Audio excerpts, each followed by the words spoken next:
We'll start with the final panel. You know, like I said, when we were planning the conclave,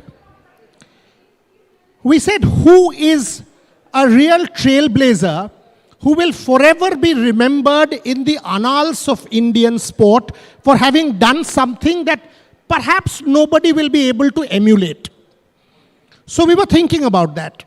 And our entire team, Shormishta, myself, Trisha, Rohan, the core Rev Sports team, we were ideating. And then we said, look, it's the Women's World Cup winning year. She may not have won the World Cup, but she's done many more that has perhaps paved the way for Pratika Rawal, Smriti Mandana, and the rest of the girls to do what they did. A real trailblazer, someone I call family, a dear friend to me, the greatest batter that women's cricket will ever see, perhaps men and women. One of the best Indian athletes, ladies and gentlemen, an icon in her own right, the final act, the finale at the Trailblazers conclave. Put your hands together for Mithali Raj.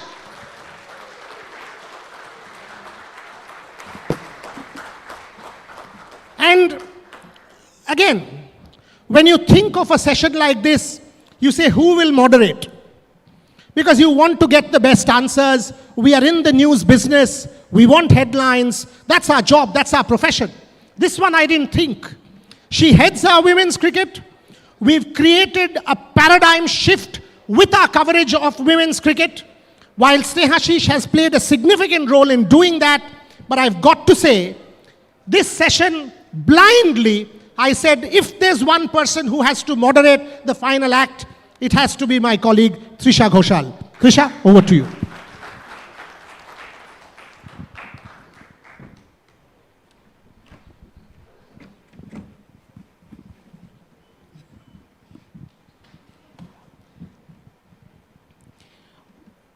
Welcome to the last panel, of course. With the superstar, with the queen. I'm already putting you under pressure. The first question, a question that I think you have answered a number of times, but again, you know, you didn't just play the game. You set a standard and you carried the game on your shoulders for a number of years. Describe your journey. Well, this is a difficult question you started off with, you know, describing such a long journey. The new ball is the toughest to play. Well, I think, you know, looking back, it's been a roller coaster of a ride. When I started playing, how the resources were, and playing under a different organization, and then coming under the BCCI wing and seeing a change which has helped the growth of women's cricket. And in the last 4 or 5 years, to see that growth going, you know, through leaps and bounds into culmination of the first ODI World Cup for India. I mean, what do I talk about? You know, what women's cricket was and where it is today. There are so many former cricketers who've laid the path, even for me to take up a sport in 1992 when I started. And then coming under BCCI, and then the infrastructure was different. It did help the cricketers. There's a little bit of a longevity now for women cricketers. Earlier it was just around late 20s that, you know, you could expect a career for a women cricketer to end, but now there are a lot of women with the inception of leagues around the world that you can see them, you know, playing till the late 30s, maybe touching 40s. I think that's where the sport right now is, and then you can also see the standard, how it is improved from one generation to the other. I think that is a better way of explaining it. From, you know, 150s now they are scoring to 200. They're able to, in the one days they're touching 400. I think that, you know, with years and with time, with the evolution of the sport, it's quite admiring to see that the sport now can be called a professional sport. A lot of girls taking it up, and you don't really necessarily have to worry about, how do you put food on the table when, you're coming from a very humble or modest background. A lot of parents show a keen interest when the girl is showing interest in pursuing cricket, and there is no more ignorance among people or in the society for women cricketers. Well, as you put it, but you have named a number of things. I'll add it to it, the visibility, the packed stadiums. What is the most satisfying among whatever you mentioned, to see this improvement? What has been the most satisfying part of this whole, change that has happened? I think accepting women's cricket for a sport that it is.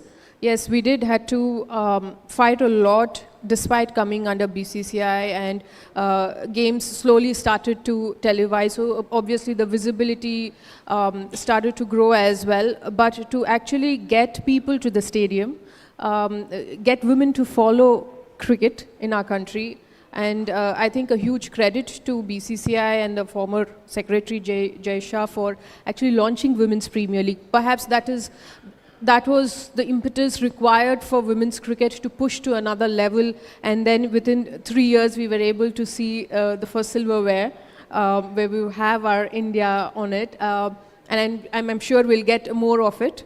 But I think I could see the strength in how Women's Premier League has grown from one season to the other. Just not in visibility, just not pulling the crowd, but overall in terms of the domestic players getting a go again, because not everybody gets to play for India, but you have another go at challenging or getting up to pushing the selectors to have a look at you through the Premier League as well. Absolutely. And since you spoke about the silverware, 2017 you were there, 2005 you were there, but 2005 probably was, you were still getting accustomed to the whole captaincy thing and all that, but 2017 was pretty heartbreaking. 2025, I remember when India won the World Cup, Mel Jones came to you and congratulated you. You were going down for your show because, of course, you're a broadcaster now. And the first thing you said was, a monkey off my back, Take us through that moment when you were not watching the game. Well, monkey off the back is because you just reminded me of 2017. That's what everybody talks about. But now you don't have to revisit that World Cup. I think that wound is pretty much healed with the 2025 ODI World Cup, at home. And yes, 2005 was very different. It was my first assignment as a full-time captain for the Indian team, and then leading the team into the first World Cup final appearance. It perhaps has made us realize that we just are not there to compete. Given the right sort of preparation and the resources and infrastructure, Indian team is very much capable of beating the best. Because 2005 we've beaten the defending champions in the semi-final, New Zealand. So that realization was 2005. 2017, yes, there's a huge about 12 years between, and then completely different set of players. 2017, looking back, it was not the skill that we lost. It was more about playing to a full packed stadium, which we were not used to, and you suddenly are playing at Lord's, and then there is the entire world is sitting up and going to watch the World Cup final, which perhaps that is we couldn't really absorb that pressure. I think that's the change WPL was able to bring to the girls, is that now they are so used to playing in front of a packed stadium that it is their second skin. They don't really get overwhelmed with the situation.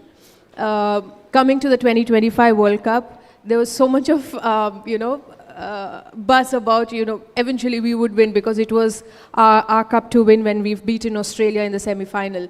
And then I was hurrying down, and you are the one who reminded me that Jones has said this, but yes, I didn't see the last few overs because Chadni was leaking runs. She got hit for 2 or 3 boundaries, and I was like, India always has a way of getting that pressure back onto us when we feel that the match is pretty much in our hands. We're like, no, we shouldn't make it easy for anybody. So that's why I was sort of walking in the corridor. I didn't see the last few overs until the stadium, until I could hear everybody scream and shout that, we finally won, and there was claps around and the roar of everybody in the stadium, and I realized I think we finally crossed the line. You brought the World Cup to that podium, India being written on it, a big dream. You do not like saying this, but I'm sure you were emotional and you had a tear in your eyes for sure. Well, I mean, yes, it is a very emotional moment then for just not for me, but for all the former cricketers, because we've always felt that the ICC tournaments are a platform where we have, the biggest percentage of turning people to watch the game, because if we put up a good standard and showcase, good standard of cricket, I think we will be able to improve or increase the fan base for the sport. And finally, when we won the ICC ODI World Cup, and that too at home with so much of pressure. It's never easy to play World Cup at home, and then you go on to get your hand on the trophy, for which, I mean, for years all of us were dreaming of getting India there. And then I felt it was a very surreal moment to have former cricketers in capacity of broadcaster or in the crowd turning up for the final, and then the current generation of players, performing what it was required to win the World Cup. It just felt that everything was, it was time for India. Yeah. Well, while we are celebrating the ODI World Cup, what do you think, or which area do you think that we can still work on? Also, probably, we are not acknowledging enough, even though we are celebrating the trophy per se. Well, I think for any change to happen, it takes some time. There is a journey in it. As much as we talk about our first ODI World Cup, it took a while. It took time for women's cricket to be where it is, and similarly even for men's cricket, from say 1980s to winning our first World Cup and then the T20 World Cups. What I believe as society and as people is that not to sort of compare generations and compare the sports. And just to enjoy watching women or men play a sport. That's what I would love the society to do, and rather than, comparing the skill aspect or any other aspect of it.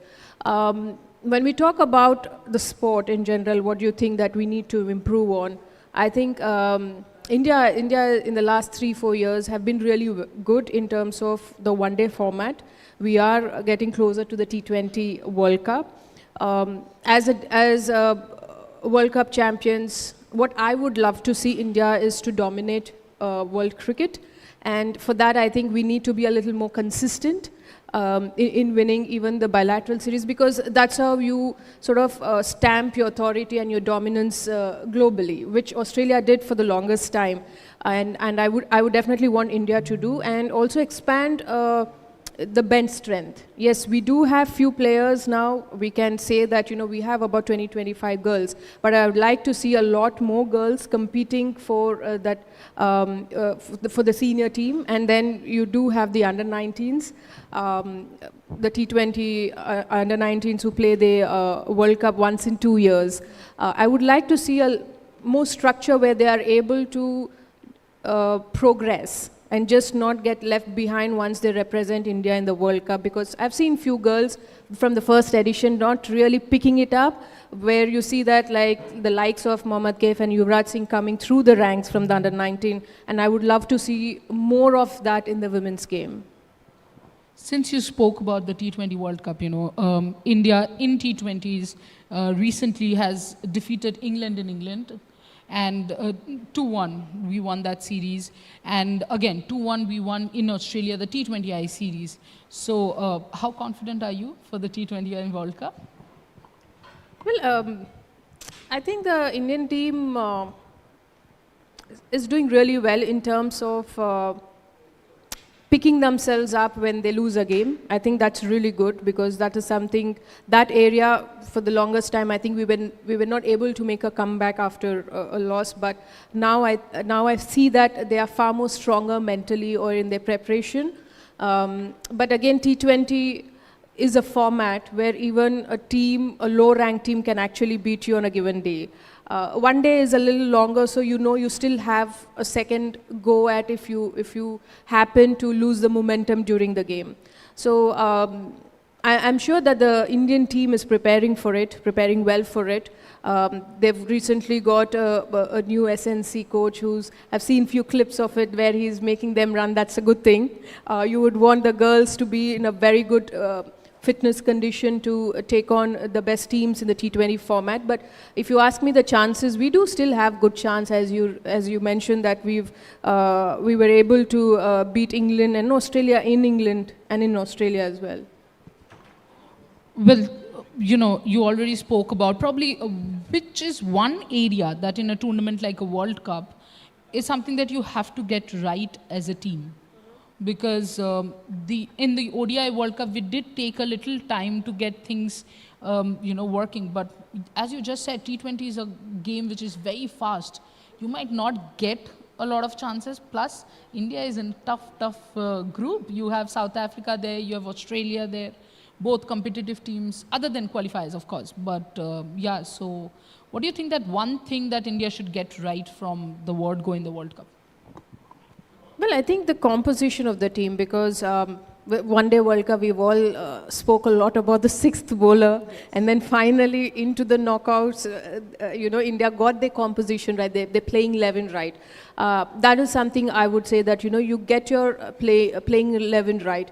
You perform, the players do well or not, that's in nobody's hand. So, in the sense the girls put in the effort, you put in your hard yard expecting to do well. Sometimes the matches don't go your way, that's fine. But as long as you are, from your end, putting the best 11, feeding the best 11 in the team, hoping that, this is the right combination, this is the best combination, I think that's what India should, that is one thing that I feel that they should do. Because, as I said, in terms of their mental preparation and skill, they are very good.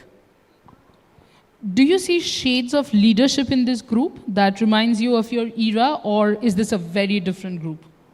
Well, it's definitely a different group, and I would not want to, as I said, compare generation to generation, because every generation has their strengths, and then based on the evolution in that generation, that's where that generation steps up. So I can't really compare back then and now.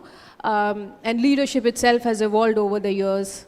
From what we perceived captaincy or leadership is to what it is now, whether it is in corporate world or in sports. It's a very different concept of leadership and captaincy. So definitely the current lot is, they do have leadership skills, each one of them, because that's how unless you lead yourself, you won't be able to lead a group of players. So, and then we've seen some very good match-winning knocks from players, and that goes to show that they are ready to lead with their performance on the field. So everybody do have glimpses of a leadership in them. Well, from the player and captain, let's move to the other hats that you wear, The first one being commentator. So from this transition from being a player to a commentator, how difficult is it? Like when you're in the commentary box, are you still thinking, so-and-so should have been there in the field? That fielding had to be this side. Or, oh, come on, you had to step out to that ball. Does that bother you? Well, initially it did. I mean, and I would tell myself I'm watching it, and I've been there. But it is for those players right there in the field to find their groove, find their space, and it's pretty easy to talk, right, when you're watching, but there you have split seconds to make decisions. And so that's why I'm not too critical about it. But then, yes, it took a while for me to understand that I'm this side of the screen now, and I'm here to enjoy the current lot playing and showcasing the best standard of sport. But then, when it comes to the batting side, it still pinches me that most of them don't really use their footwork, and I feel that they could do a lot more, score a lot more runs, But then, yes. As the evolution of the sport is, I think all of them are finding their own individual way to score runs. In the recent, the Sri Lanka series, I have seen 2 Sri Lankan batters actually came up to you and were having a chat with you. One of them actually is performing pretty well, not giving you the credit for that. But I'm just saying, so when people approach you and probably ask you about how to go about playing the game, or something of that sort, how do you handle that? What do you tell them? Because, as you said, now the game is a lot more evolved and a lot different. Well, I very rarely get into the technical aspect, because every player has a very different technique, and we are, as players, we are pretty touchy about our own techniques.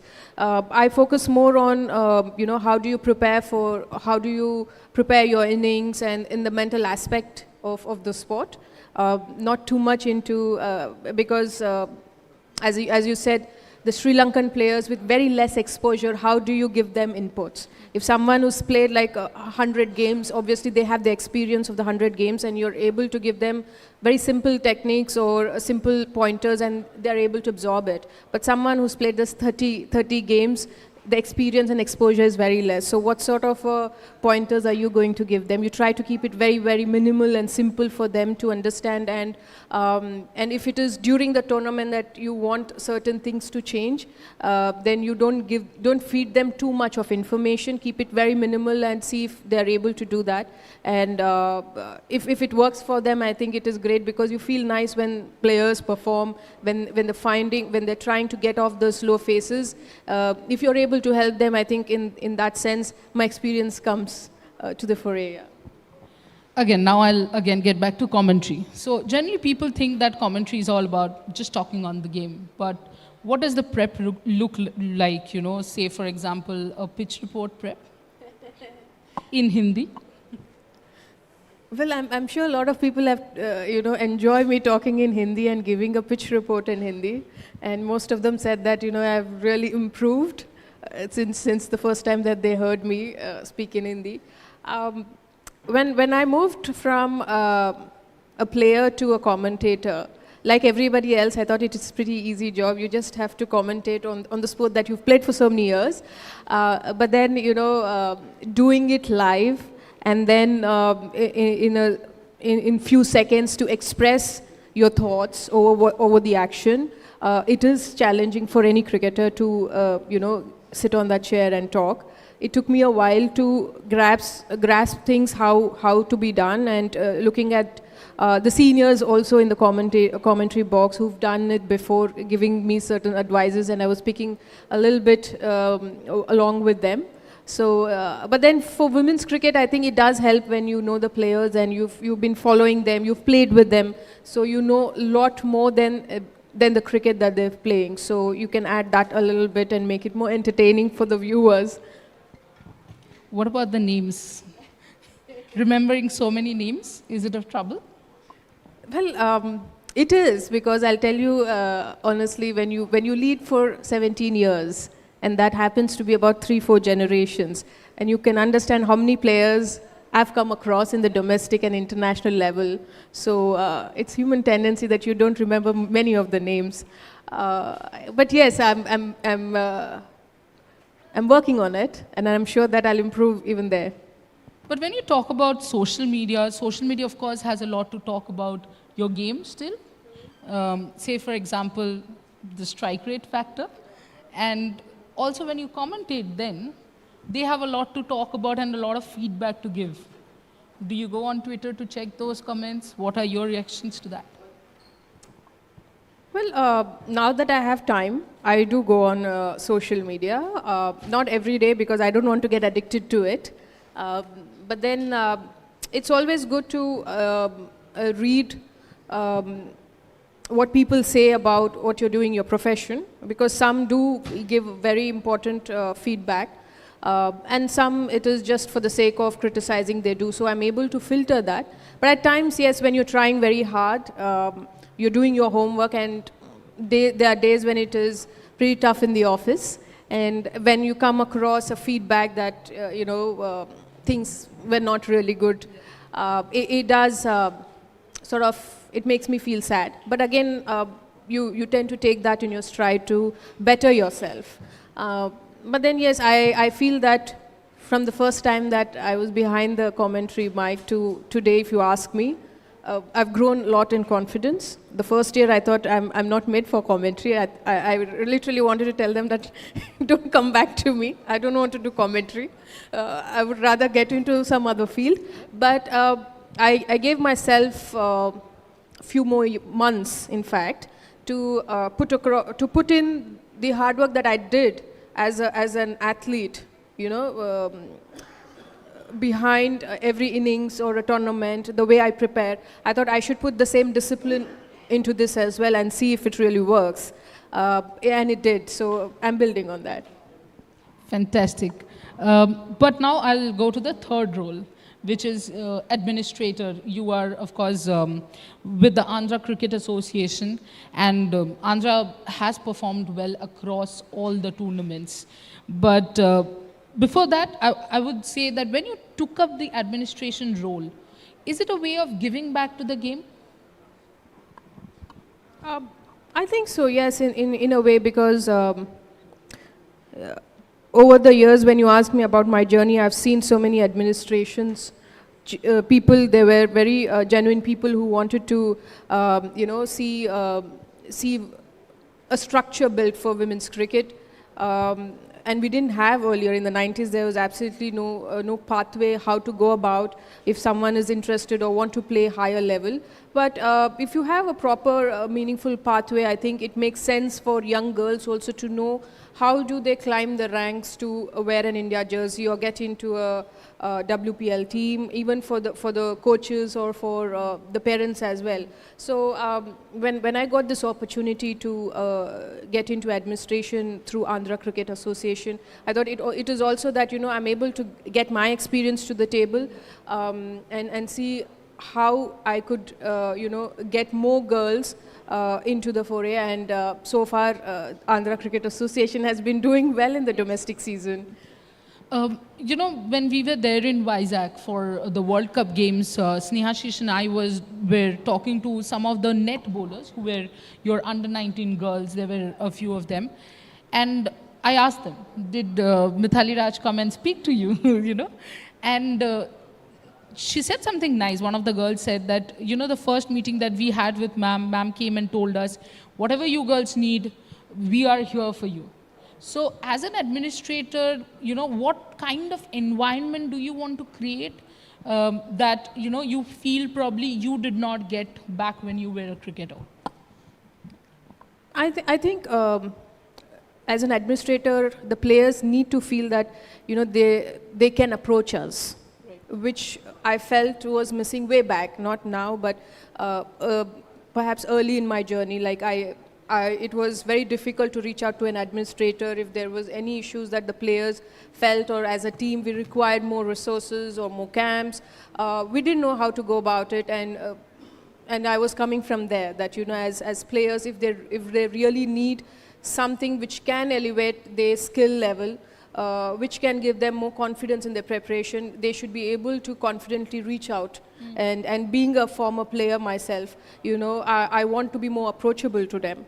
And then I think the first time, the first assignment I did as an administrator is to meet the under 15 girls. Because when you play at the highest level for the longest time, you're only access to the senior players. And you don't really know the grassroots levels, how the under 15s, under 16 girls are, or what sort of training they do, and what are their requirements. And so I made it a point that I have to go and meet these young girls, and it was such a refreshing, way of meeting them, is because they were not afraid that they are meeting me, which usually is the case when I meet the senior players. You walk into a room and then they all go silent. But the under 16, under 15 girls were so chatty. Each one of them has asked me questions, and I thoroughly enjoyed that conversation with them because it not only took me way back into my journey where I was a young 15, 16-year-old, but also they've challenged my thought process and, questioning me. Perhaps sometimes more profound questions coming in, and there are times when it could be silly, but it is, I could just drop my guard and be like them. And it's been a long time that I've not really interacted with youngsters. So that was a really nice interaction with these girls. And when I saw them play on the field, a couple of games, I felt they had so much of potential. Perhaps when I was 16, probably half of what they have, the potential, I had. But how do I build on that?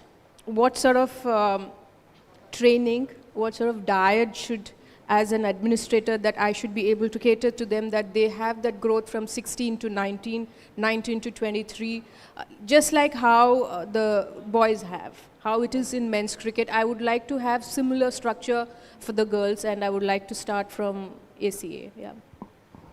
A lot of people say whether, we get a lot of questions when Snehashish and I do shows. Have you guys met Mithali Raj? Is she humble? Is she arrogant? There are so many questions.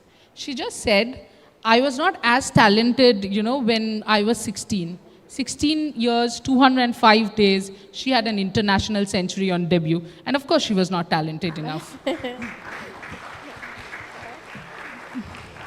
But Mithali, again, if I ask you as an administrator, if you look at where the grassroots level is, what do you think needs immediate attention? Or what do you think is where women's cricket is probably still lacking?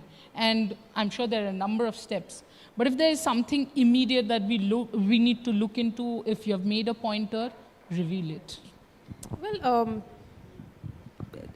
I feel that the 16 and 19-year-olds should be playing more games, which I guess in domestic structure, it is very similar to the seniors that they play the one-day and the T20 format. I would love some days game there because as young kids, if you're playing a lot more and it helps in your exposure, because that's what I get to hear with the boys when they are under 14 years or under 16, they have those 2-day games and 3-day games. So even if we are not playing test match that often, I think at least for that age group level, you need to have some red ball cricket because it makes your fundamentals more stronger, and it only will help even for the India as well, that you have good potential players coming through the ranks, more strong in their technique. Like we speak so much about Pratika Rawal, who's just been here. I mean, when she broke into the Indian team, her technique to watch her play and get those runs through a very conventional, way of getting those runs in the one-day format was quite refreshing, because everybody feels that you need to go the aerial route and have the strike rate, as you said. But with a decent strike rate, she is, scoring a lot of runs and being consistent. So, you need to have that sort of a technique which will perhaps also help in the white ball cricket, and the way you want to play with 130 strike rate as well. You don't really have to have fancy strokes to develop to reach up to that strike rate level. So yes, that's something I truly believe that the age group girls need to have more games. Last 3 questions from me and 3 quick answers. So when the story of Indian women's cricket is narrated, say 20, 30 years from now, what do you want Mithali Raj to be known as? Like known for?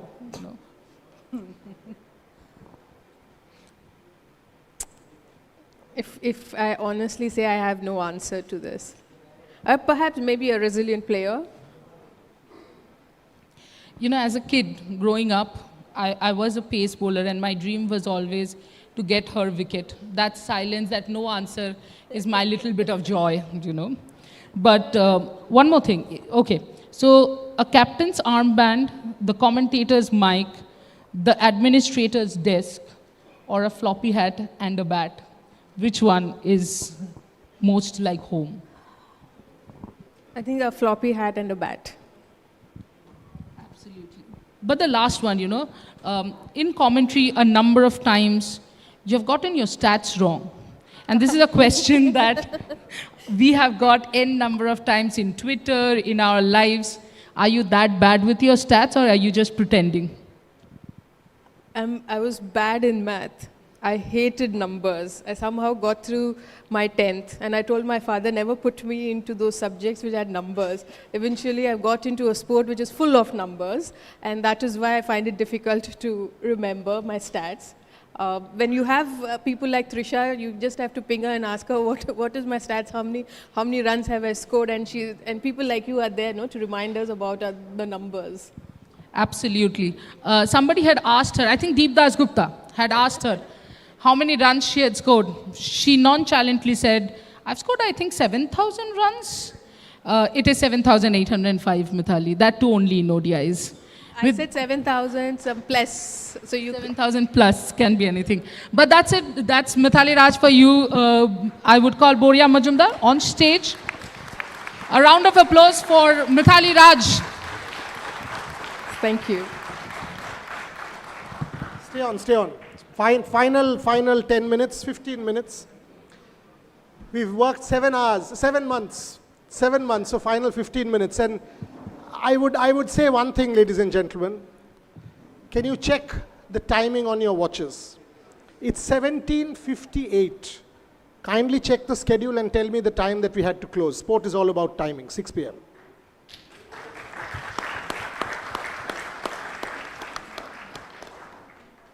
Two rounds of felicitations, and then some final thank yous from me. So 15 minutes, bear with us. I was thinking what to present Mithali Raj with. Because I had identified the person to present Mithali Raj with something. As I said, I met Muthu Kumar in September in Dubai. He didn't know me. He's a friend of Vinod Agarwal, one of my co-founders and a friend of mine. And he had asked me to do a leadership talk in his organization, Olam. And I did the talk. And we just got chatting, and I said, of all things, I said, can you back women's cricket coverage for Rev Sports? Women's cricket coverage for Rev Sports. He didn't ask me, why men's cricket? Why are you not saying anything else? Why women's cricket? Trust me, one go, done, let's go. That's why. There was no choice that even came to my mind. And what to present. So who you've just heard, what, I was passing by, you've seen me in this room practically 24/7 last 2 days. Every time was passing by that artist's impression zone. I was seeing 2 of our very talented artists draw. And I was seeing that, and I was telling Shormishtha Sarkar, women's cricket, right? And she was telling me, yes. Rohan, can I get you to ask her? Apni ashun. Muthu, can I get you on stage? Shormishtha, can I get you on stage? Shormishtha, our artist also, can I get you on stage? Get the easel. Ladies and gentlemen, put your hands together for the one and only Mithali Raj to be presented with the painting that Shormishtha Sarkar did over the last couple of days, real time, real sport, her painting on women's cricket to Mithali Raj. Muthu, go for it.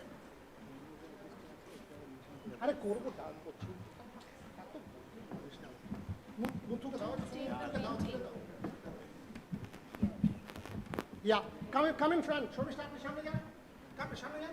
Yeah.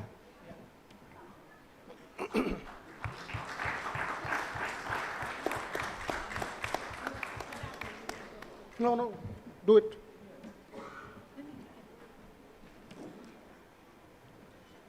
Super.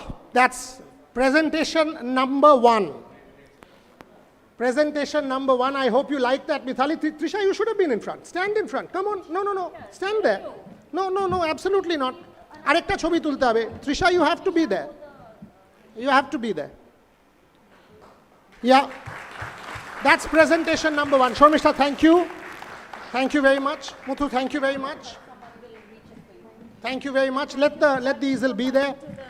And again, we were thinking who to give the Lifetime Achievement Award to. Last year we had given Pulela Gopichand. Hyderabad runs away with everything. David Jayeshji, something in that DNA in Hyderabad. Now we will take the conclave to Hyderabad also.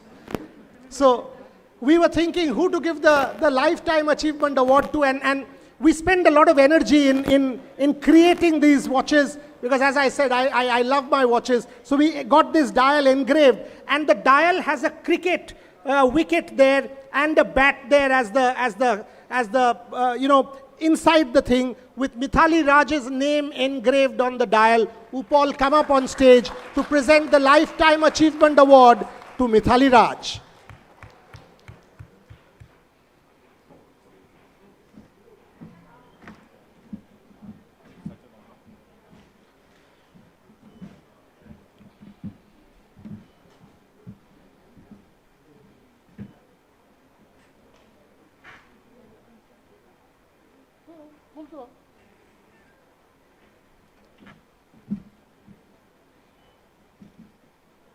মাইক্রোফোনটা দিয়ে দাও।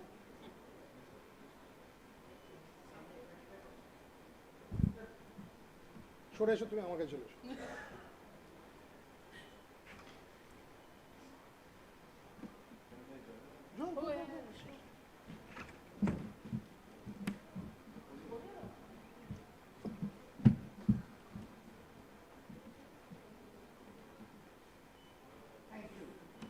Mithali, say what? There you go. Thanks a lot. 10 more minutes. Bear with me. None of you should leave, please. Yes.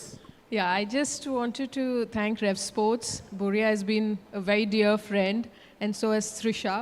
But I just want to genuinely say that Rev Sports has been just not following women's cricket, but you've been working very hard to put in every other sport and chat about it.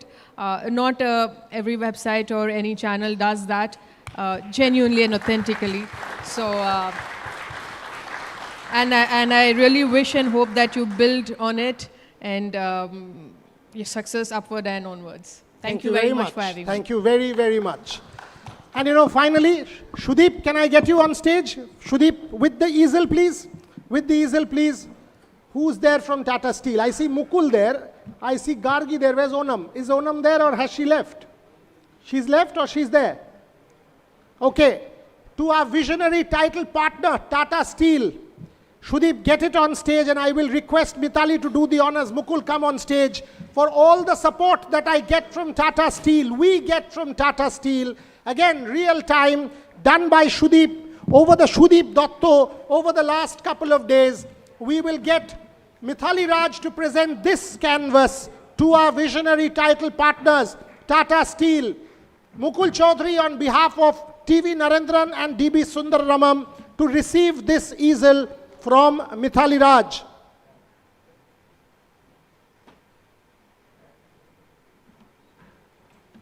Shudeep, Jan, samne Jan. Apni Mithali's hate din to give it to.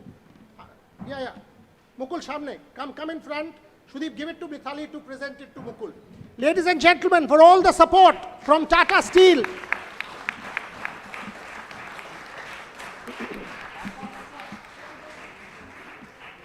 Onam, on stage, please. Come on. Personal gratitude to Onam Priyadarshi for all the support that I've received from Tata Steel.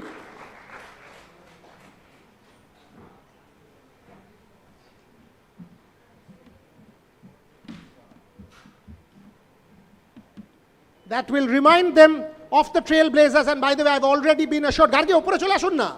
Okhan theke chobi pore neben. Chobita age opore chole niye nin. By the way, they've already committed to me support for Trailblazers 27 and 28.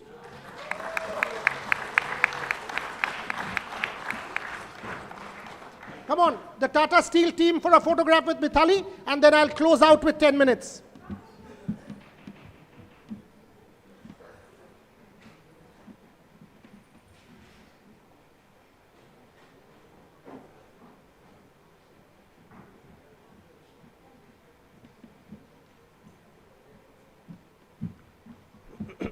Thank you. No, go and check. Kore now.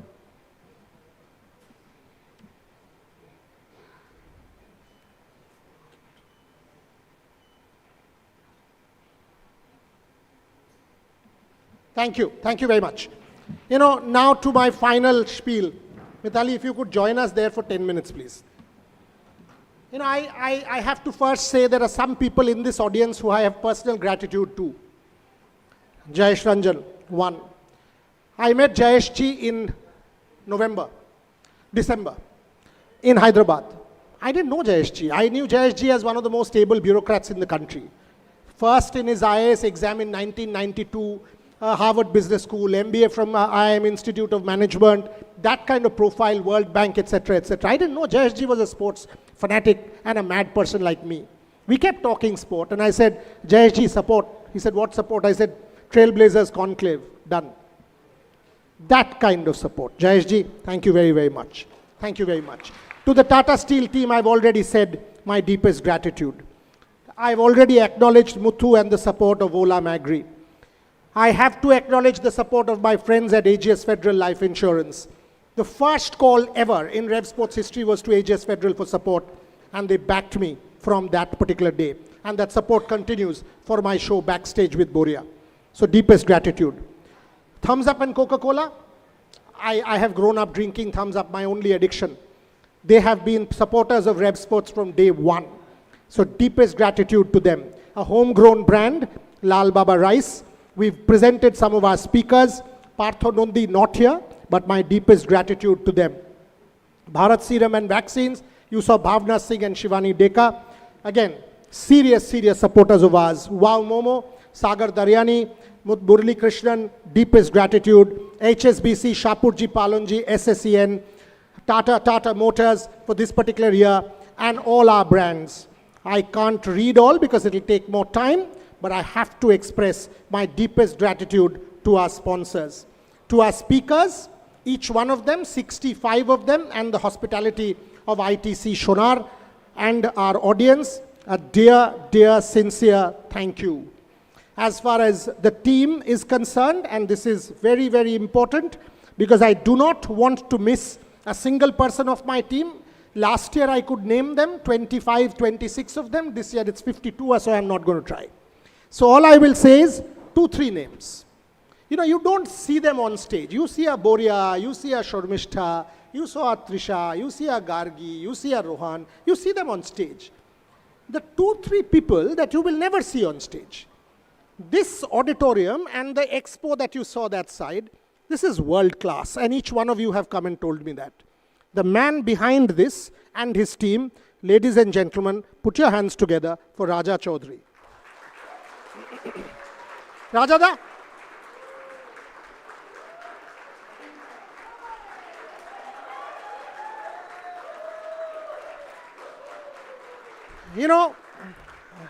Rajada has this weird thing.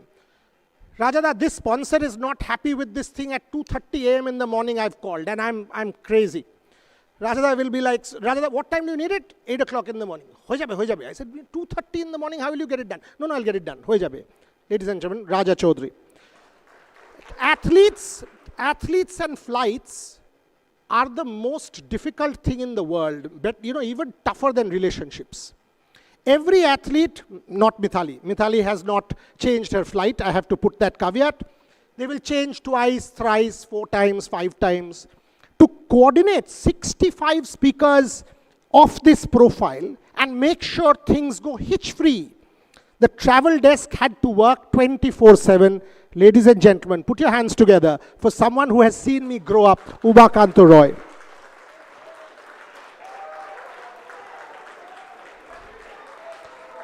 He and his team, the travel team at Rev Sports. Come on.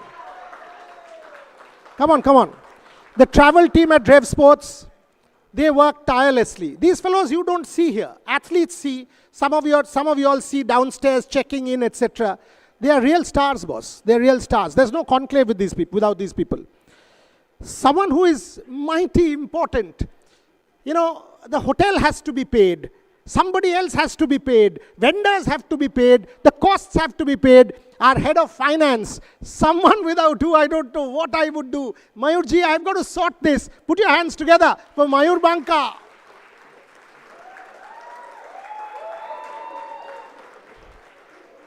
And And finally, I won't name anyone, like I said, I won't name anyone. Everybody at Rev Sports, everyone from our junior most to our senior most, to my co-founders, Shormishta and Vinod, everybody at Team Rev Sports, as I said, I don't want to name anyone. You've seen all of them. And here I will include myself. We've worked 7 months. We deserve a round of applause. You don't applaud us, we will.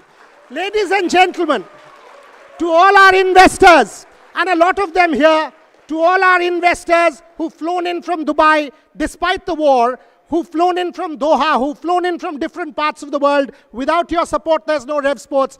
Mithali, I'd request you to come once more for one final picture with Team Rev Sports on stage. Trisha, entire team.